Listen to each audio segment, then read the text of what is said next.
Welcome back to BioMindscape. Today we are going to know about the photorespiration. What is it? It is a light-dependent metabolic pathway that occurs when the riboscope acts as an oxygenase and fix the oxygen instead of the carbon dioxide, and it leads to the formation of 2-phosphoglycolate. So it involves 3 organelles: the chloroplast, the peroxisome and the mitochondria. So what happens first? The oxygenation of RUBP that occurs inside the chloroplast. In the chloroplast, the enzyme riboscope catalyzes the oxygenation of the riboscope 1,5-bisphosphate, that is RUBP, in the presence of oxygen, and it produces one molecule of 3-PGA and one molecule of 2-phosphoglycolate.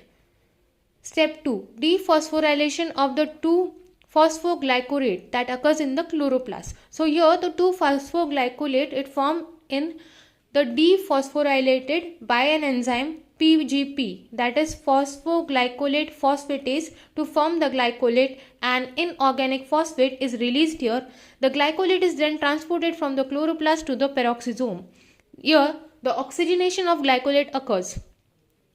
The glycolate is oxidized to glycolate by an enzyme glycolate oxidase, that is GOX, and during this reaction the molecular oxygen is reduced to hydrogen peroxide, that is H2O2. So the hydrogen peroxide form is immediately broken down into water and oxygen by an enzyme catalase, and then step 4, that is transmutation to form the glycine that occurs in the peroxisome, where the glycoxylate undergo transmutation with glutamate as a amino donor, forming the glycine and alpha ketoglutarate, and this reaction is catalyzed by the GGT, that is glutamate glyoxylate aminotransferase. So the glycine form is transferred to the mitochondria, where the conversion of glycine to serine is occurring. So inside the mitochondria, the two molecules of glycine are converted into one molecule of serine by combining the action of the glycine decarboxylase complex, that is GDC, and serine hydroxymethyl transferase SHMT, that is serine hydroxymethyl transferase.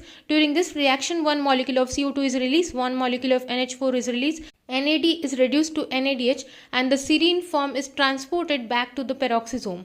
Step 6. Conversion of serine to hydroxypyruvate in the peroxisome.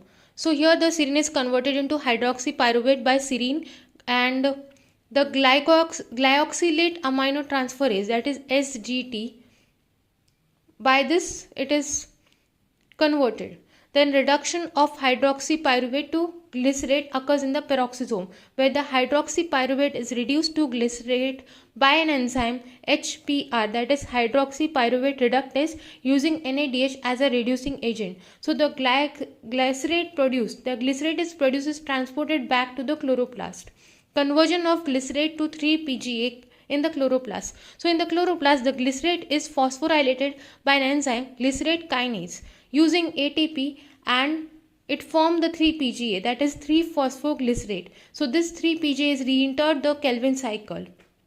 Net effect of the photorespiration is that for every 2-phosphoglycolate, one molecule of CO2 is released, one molecule of amino is released, ATP is consumed, and no net sugar is produced. So the photosynthetic effect is reduced. So for knowing such concepts, follow BioMindscape.